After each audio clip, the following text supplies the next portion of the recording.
Hello जी। आज की इस वीडियो में मैं आपको अल्ट्रासाउंड की रिफ्लेक्शन, ट्रांसमिशन एंड एटेन्युएशन की बात करूंगा। रिफ्लेक्शन कोफिशिएंट क्या होता है, एकूस्टिक इम्पिडेंस क्या होती है और अल्ट्रासाउंड की एटेन्युएशन किन फैक्टर्स पे डिपेंड करती है और उसका मैथमेटिकल एक्सप्रेशन क्या है।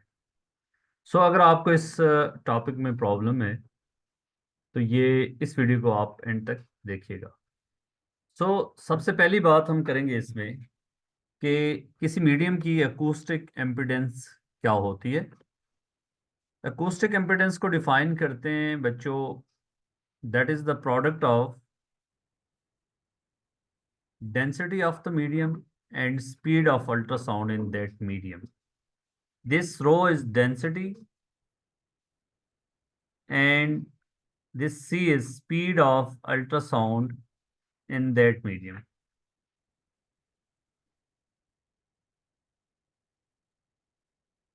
इन दैट मीडियम तो इसकी यूनिट क्या बनेगी? डेंसिटी की यूनिट होती है केजी पर मीटर क्यूब और स्पीड की होती है मीटर पर सेकंड। बच्चों यहाँ से आप सिंप्लीफाई कर सकते हो कि केजी, ये एम इससे कैंसिल होगा तो KG per meter square S power one. ऊपर लेके इसको जाएंगे, the unit with be KG M power -2 S power -1। Specific acoustic impedance भी इसको कहते हैं या अकूस्टिक एम्पिडेंस भी कहते हैं। और इसको डिफाइन करना भी आना चाहिए और इसकी इम्पोर्टेंस क्या है वो अभी आपको थोड़ी देर में पता चल जाएगी। अब देखिए, अगर इस टेबल पे देखें तो मैंने डिफरेंट मीडियम्स की अकूस्टिक इम्पिडेंसेस आपके सामने रखी हैं। देखिए, मीडियम एयर देखें तो speed of ultrasound in that in air is 330 meter per second and acoustic impedance is 4.3 time 10 power 2। और जेल की देखें तो जेल क्या चीज़ है, अब देखें अल्ट्रासाउंड करने से पहले जो जेल लगाई जाती है बॉडी के ऊपर, उसकी जो acoustic impedance है 1.5 टाइम 10 पावर 6। सॉफ्ट टिश्यू की आप देख लें और बोन की देख लें। यहाँ पे देखें, अभी थोड़ी देर बाद आपको पता चलेगा कि जेल क्यों लगाते हैं।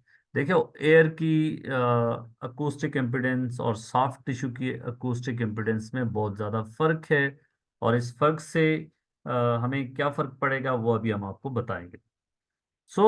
बच्चों, इंटेंसिटी जब आपके पास अल्ट्रासाउंड दो मीडियम्स के बीच में कोई इंटरफेस, फॉर एग्जांपल एक मीडियम से अल्ट्रासाउंड जा रही है, ये इंसिडेंट इंटेंसिटी ऑफ अल्ट्रासाउंड है और इस मीडियम की अकूस्टिक इम्पिडेंस Z1 है। जब ये एक दूसरे मीडियम के साथ अल्ट्रासाउंड टकराती है, सो तो अब देखो, ये अल्ट्रासाउंड का कुछ पार्ट अंदर ट्रांसमिट होगा और कुछ पार्ट रिफ्लेक्ट होगा। और ये ट्रांसमिशन रिफ्लेक्शन किस चीज पे डिपेंड करेगी?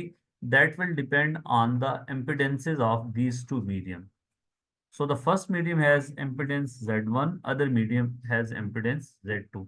So that's why we study specific acoustic impedance, and that's why it is important for us. So we will see the reflection intensity IR depends on the impedances of these two, and we will define intensity reflection coefficient over here, that is Z2 minus Z1 whole square divided by Z2 plus Z1 whole square। ठीक है प्यारे बच्चों, ये क्या चीज़ है जी? Alpha क्या है? That is intensity reflection coefficient. और इसको फर्दर अगर हम बात करें तो क्या है जी कि आपके पास जो रिफ्लेक्टेड इंटेंसिटी है IR, उसकी फ्रैक्शन के कितनी फ्रैक्शन इस इंटेंसिटी की रिफ्लेक्ट बैक हुई है, तो उसको हम कहते हैं alpha. Fraction of intensity that is reflected back is known as intensity reflection coefficient, or alpha depends on the specific acoustic impedances of these two medium। अब देखो बच्चों, अगर इन दोनों में डिफरेंस, फॉर एग्जांपल इनका डिफरेंस ज्यादा होगा Z2 और Z1 का, then alpha will be large and the maximum value of alpha is 1।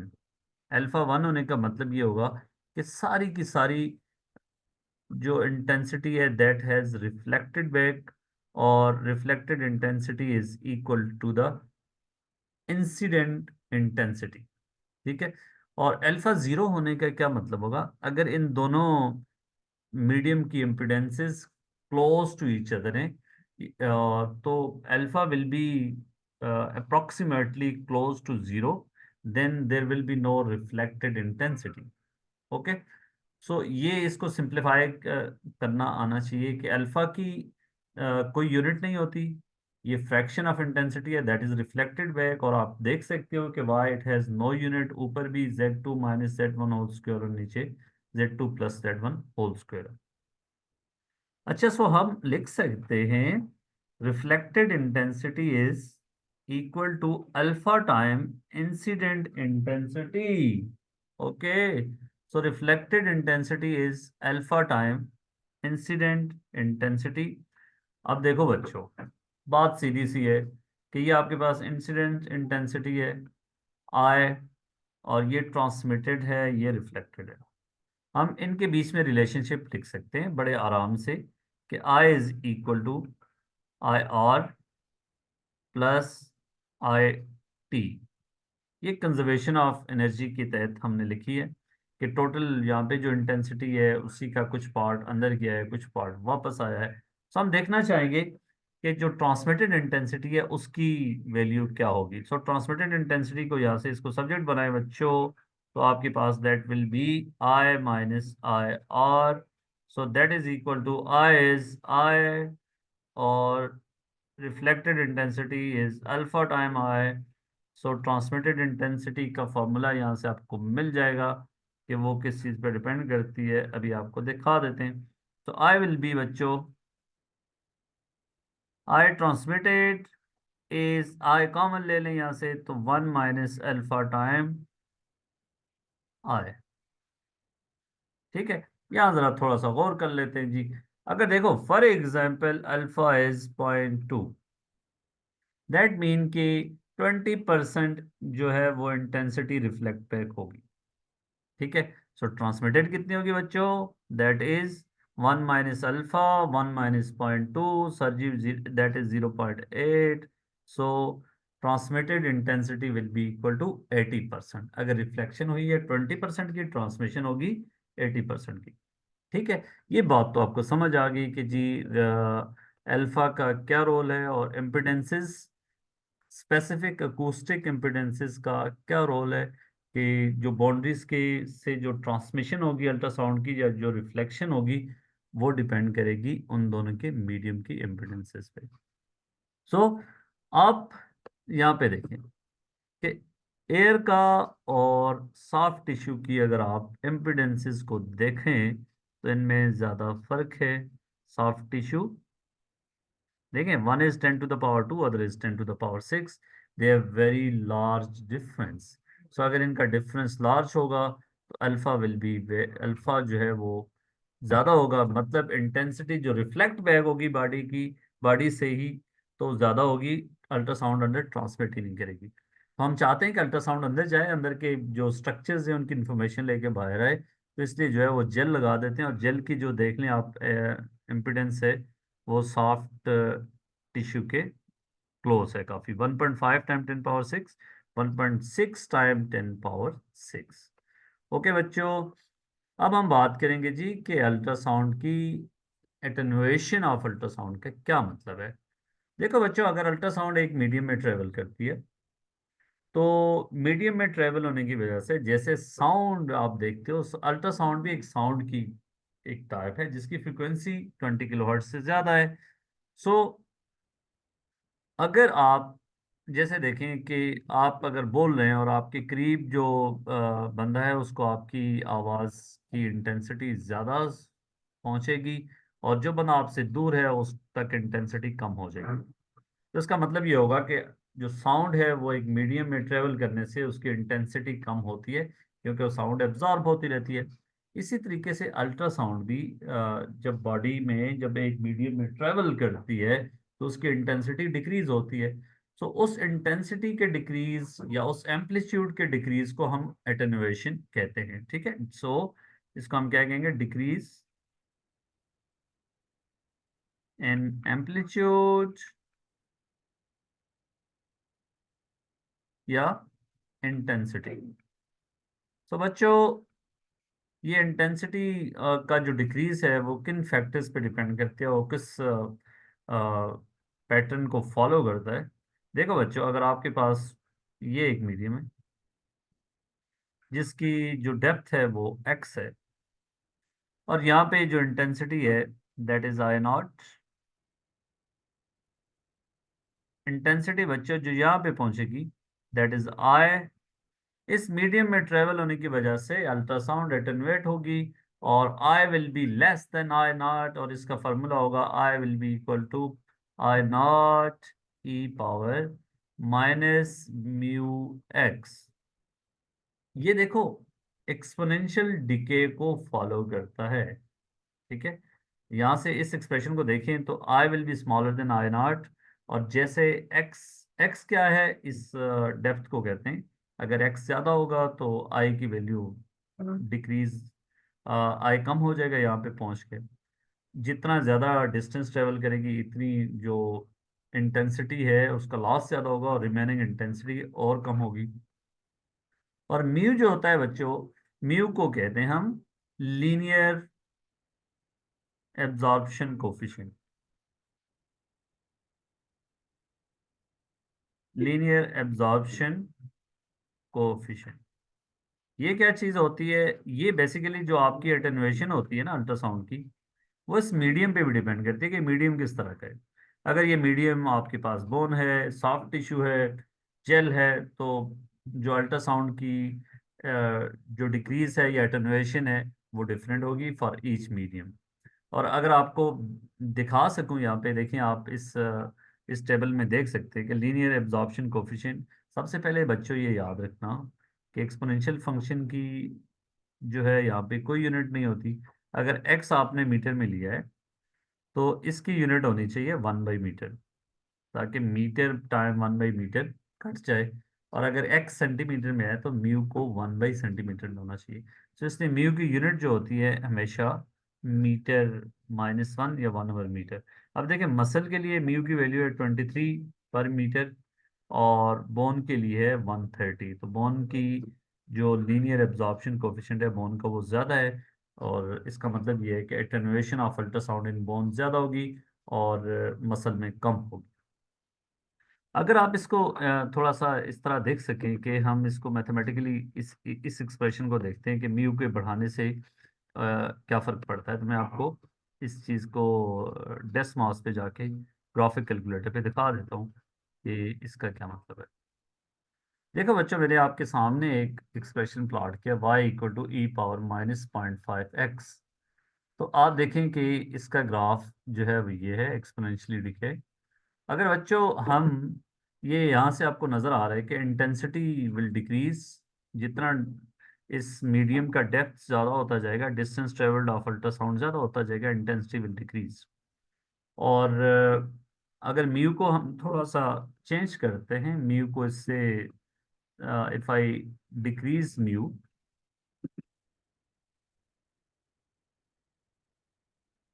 यहाँ पे बच्चों मैं इसको कर लेता हूँ 0.2। तो आप देख लें कि म्यू को डिक्रीज किया है तो इसका जो लॉस है या डिक्रीज है वो कम है। अगर म्यू को मैं ज़्यादा कर देता हूँ, let's say I take it 1, तो आप देख लें कि ये आपके पास जो है वो, ये जो ग्रीन कलर की लाइन है इसमें डिके जो है वो ज़्यादा है। आप देखें एट 1 यूनिट लेंथ, ये इसकी ओरिजिनल इंटेंसिटी जो थी वो 1 थी दोनों की, और आप देख सकते हैं कि जो ग्रीन में है वो आफ्टर 1 यूनिट लेंथ जो है वो इतनी इंटेंसिटी रह गई है, वेयर एज इन ब्लू जो है अभी ज़्यादा इंटेंसिटी है। तो इसमें लेस डिके हुआ है और ग्रीन में ज़्यादा डिके हुआ, तो म्यू को ज़्यादा करने का मतलब है उसमें डिके ज़्यादा होगा।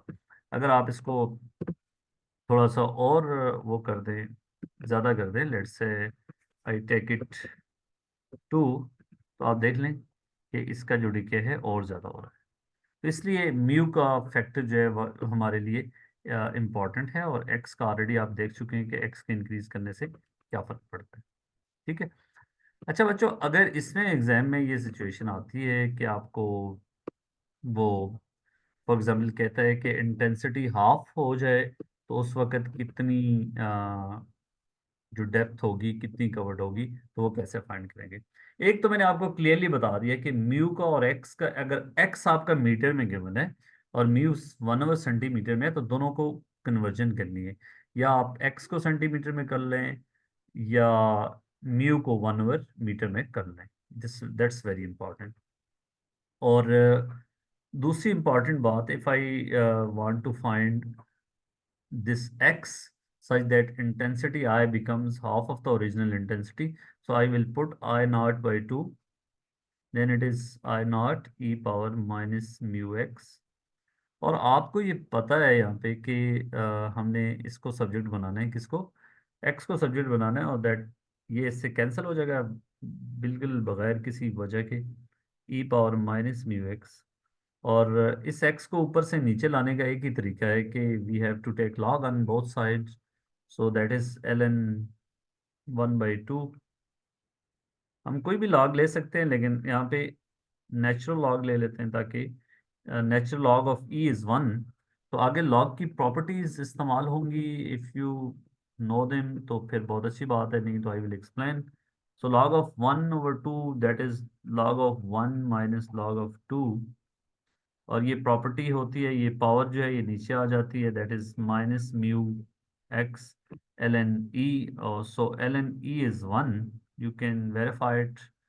सो log of 1 is 0 minus log, that is minus log of 2 is equal to minus mu x, और इसकी जगह साथ में लिखते हैं सबस्क्रिप्ट में हाफ, तो that is equal to x half is l n two divided by mu. अब देख लो, यू कैन सी इट कि अगर आपका म्यू ज़्यादा होगा तो एक्स हाफ जो है वो थिकनेस जिसमें इंटेंसिटी हाफ हो जाएगी, दैट विल बी लेस, और अगर म्यू कम है तो that will be more. Okay. अच्छा, दूसरी इंपॉर्टेंट चीज़ कि अगर आपको इसका ग्राफ हमने ऑलरेडी इसका देख भी लिया है, और मैं I can plot it over here. This is x and that is intensity, so you can easily draw it, sketch it, that will follow exponential decay. This is original intensity I naught. So after जितना distance x increase होता जाएगा, जो intensity है that will decrease। और हमने already ये बात prove कर चुके हैं कि अगर म्यू जो है आपका कम होगा तो ये लेस ठीक होगा। तो इसमें म्यू फॉर एग्जांपल 1 है, that is mu 2, so mu 2 is greater than mu 1। Okay. इसमें ये इंपॉर्टेंट बात आपको समझ आ गई। दूसरी इसमें हम ये देखेंगे कि अगर हम ओरिजिनल का log I is equal to I not, exam में कोई ऐसी सिचुएशन आ जाती है कि आपको log के साथ I equal to I not E power minus mu X. So if you take log on both sides you will get log of I, log of I not E power minus mu x. तो बच्चों यहाँ पे product rule लगेगा, अगर आप log से नाश ना आए तो you can see this discussion। ln of I is equal to, ये दो चीजें मल्टीप्लाई हो रही हैं, so the rule is log of I naught plus log of e power minus mu x। so that is log of I is log of I naught, और ये ऊपर से पावर नीचे आ जाएगी माइनस म्यू एक्स। तो बच्चों आप यहाँ से इजीली देख सकते हो कि अगर आपका x का और log I का ग्राफ हो तो वो कैसा होगा। You can easily see x versus ln I, इनका ग्राफ लीनियर होगा, और इसका जो ग्रेडियंट होगा that is minus mu if you compare it with equation of straight line y equal to m x plus c. So m की जगह पे minus mu है, और it will be a straight line with negative gradient, and ये straight line ऐसी होगी। ये याद रखने वाली बात है कि यहाँ का जो y इंटरसेप्ट है that is l n I not and the gradient is minus mu. ऐसी किसी सिचुएशन में आपको एग्जामिनर टेस्ट कर सकता है कि इसका graph l n I versus x क्यों हो, और वो कहे कि आप इसका जो कोफिशिएंट है एब्जॉर्प्शन कोफिशिएंट वो निकाल दें, और या इनिशियल इंटेंसिटी है वो निकाल दें। तो ये आपको पता होना चाहिए। अच्छा बच्चों, अब जो हम सिचुएशन करने लगे हैं इट्स वेरी इंपॉर्टेंट कि अगर हमारे पास दो मीडियम है और हम इंटेंसिटी उसमें अब अटेनुएशन भी हो रही है, और कुछ इंटेंसिटी जो है बाउंड्री से जब रिफ्लेक्ट बैक होती है तो वहां पे भी लॉस होता है। सो लेट्स से बच्चों दिस थिकनेस इज एक्स, ये आपको गिवन होगी एग्जाम में। और यहाँ पे इंटेंसिटी यू कैन सी कि intensity over is I one, यहाँ तक जो पहुंचेगी दैट इज आई टू, और I two will be less than I one. Fat का जो एब्जॉर्प्शन कोफिशिएंट है उसको म्यू वन कह दें। लेट्स से फे इसका जो एब्जॉर्प्शन कोफिशिएंट है म्यू वन है, मसल का जो है वो म्यू टू है। इसकी इम्पिडेंस जो है दैट इज जेड वन, और इसकी इम्पिडेंस जो है वो जेड टू है। ठीक है बच्चों, अब लिखना हो आई वन को आई टू को इन टर्म्स ऑफ आई वन तो कैसे लिखेंगे? आई टू इज, देखो मीडियम चेंज नहीं हुआ, यहाँ से यहाँ तक जो है वही मीडियम है, लेकिन डिस्टेंस कवर्ड है, अल्ट्रासाउंड एटेन्यूएट होगी। So I two will be I one E power minus mu one X होगी। ओके जी। सो यहाँ तक पहुँच के जो है इंटेंसिटी आपकी डिक्रीज हुई।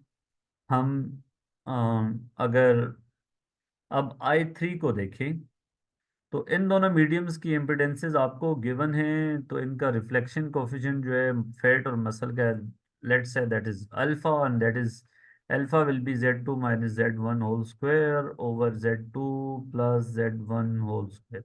वही बात रिपीट कर रहा हूँ प्यारे बच्चों। So I three that is reflected intensity from this medium, यहाँ जो अंदर ट्रांसमिट हुई है लेट्स से इसको हम कह देते हैं आई फाइव। ठीक है। सो बच्चों I three will be equal to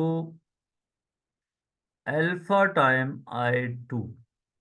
ठीक है, ये ऑलरेडी मैंने आपको बात कर दी है कि जो रिफ्लेक्टेड पार्ट है that is alpha time incident part होता है that is I two. So हम ये देखना चाहेंगे कि I three in terms of I one क्या है, तो यहाँ से that is equal to alpha time I two की ये वैल्यू उठा के यहाँ पे प्लग इन कर लें, आई one E power minus mu one X. ठीक है। देखो यार, यहाँ से यहाँ तक अल्ट्रासाउंड आई डिक्रीज होती गई होती गई होती गई, फिर यहाँ से एकदम कुछ जो वापस आई वो ओरिजिनल से कम है, क्योंकि अंदर कुछ ट्रांसमिट हो गई है। ठीक है। तो इसलिए जो है, अब अगर आप ये देखना चाहेंगे कि आई फोर क्या है इन टर्म्स ऑफ आई थ्री, तो आई फोर क्या है, यही अल्ट्रासाउंड यहाँ से इधर आई, तो आई फोर को आप खुद सोचें इन टर्म्स ऑफ आई थ्री क्या है, तो that is I three E power minus mu one x. Ultrasound ने दोबारा इसी मीडियम में एक्स डिस्टेंस कवर किया। तो प्यारे बच्चों, अगर आई थ्री की वैल्यू यहाँ से उठा के इधर प्लग इन कर दी जाए तो आपके पास होगी I three is alpha I one E power minus mu one X. ठीक है, ये भैया ये जो वैल्यू है ये आई थ्री की मैंने प्लग इन की है। ठीक है। और ये जो वैल्यू आपके पास है ये इधर ही रहेगी, तो इसको माइनस म्यू वन।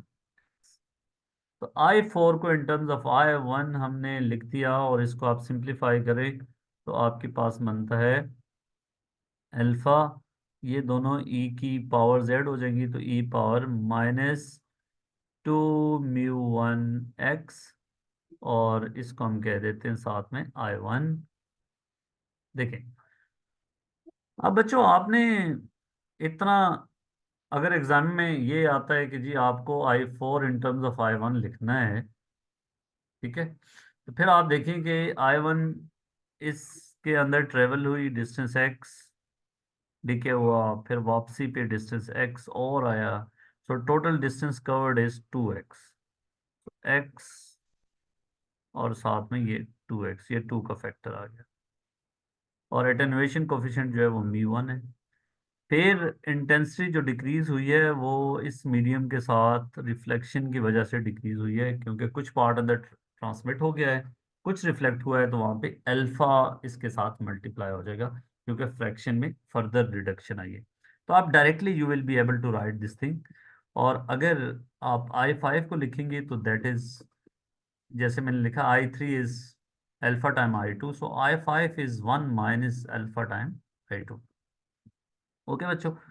सो अगर आप ट्रांसमिटेड इंटेंसिटी का ग्राफ देखना चाहें कि जी अंदर जो इंटेंसिटी ट्रांसमिट हो रही है वो कैसे, एक्स यहाँ पे आप जो है, ये आपका ओरिजिन है, इसको यहाँ पे x0 है, तो हम ट्रांसमिटेड इंटेंसिटी देखना चाह रहे हैं कि इस डिस्टेंस के साथ कैसे वेरी हो रही है। ठीक है। सो अब देखो बच्चों, ट्रांसमिटेड इंटेंसिटी, यहाँ पे इंटेंसिटी पहले डिक्रीज होगी, डिक्रीज होगी, डिक्रीज होगी एक्सपोनेंशियली, फिर जो ट्रांसमिटेड पार्ट है वो सडन डिक्रीज आएगा उसमें, क्योंकि कुछ पार्ट रिफ्लेक्ट हुआ है, कुछ आगे गया है, तो इसलिए फिर सडन डिक्रीज, फिर इस मीडियम में ट्रेवल करने की वजह से फिर डिक्रीज आएगा, एंड सो ऑन। सो अगर आपको ये मैं कहूँ कि इसका ट्रांसमिटेड इंटेंसिटी का ग्राफ आप सोचिए कैसा होगा विद दिस डिस्टेंस एक्स, तो दैट्स वेरी इंटरेस्टिंग प्रॉब्लम। आप इस पे ज़रा सोच सकते हैं वीडियो स्टॉप करके। So this is intensity. Initially, intensity will decrease exponentially. ये मैं यहाँ तक पहुँचाया। लेट्स से इस डिस्टेंस को मैं x1 कह देता हूँ, ताकि आपको ये, और यहाँ सारी जगहों पे x1 डाल देते हैं। ओके, तो ये डिस्टेंस x जो है ये अब यहाँ से स्टार्ट हुआ है, और ये this whole distance is x। As you move away the distance x increases, and we have to plot the graph of intensity, transmitted intensity, reflected in transmitted intensity with x. So transmitted intensity will decrease till this point. Then there will be sudden decrease. तो ये decrease आया इसमें यहाँ तक, और उसके बाद जो है इसमें सडन डिक्रीज आएगा, और then it will decrease exponentially. तो very interesting situation. That is, this distance is x1. So till x1 we are in fate. Then after x1 the ultrasound is in muscle. So there is sudden decrease at this boundary in the transmitted intensity. So जो है this decrease in fate, and then जो है ये muscle के अंदर travel कर जाएगी। तो this ultrasound, this is the transmitted intensity, please remember, transmitted not reflected. So मैं आपको एक असाइनमेंट छोड़ के जा रहा हूँ कि अगर आपको एक्सक्यूज मी, अगर आपको जो रिफ्लेक्टेड इंटेंसिटी है उसका ग्राफ विद एक्स बनाना हो तो कैसा होगा। x0 पे रिफ्लेक्टेड इंटेंसिटी यहाँ पे कम है, एज यू मूव हेयर जो वापसी वाला पार्ट आ रहा था दैट विल इंक्रीज इंक्रीज। तो उस पर आप ज़रा सोचेंगे कि रिफ्लेक्टेड इंटेंसिटी कैसी है।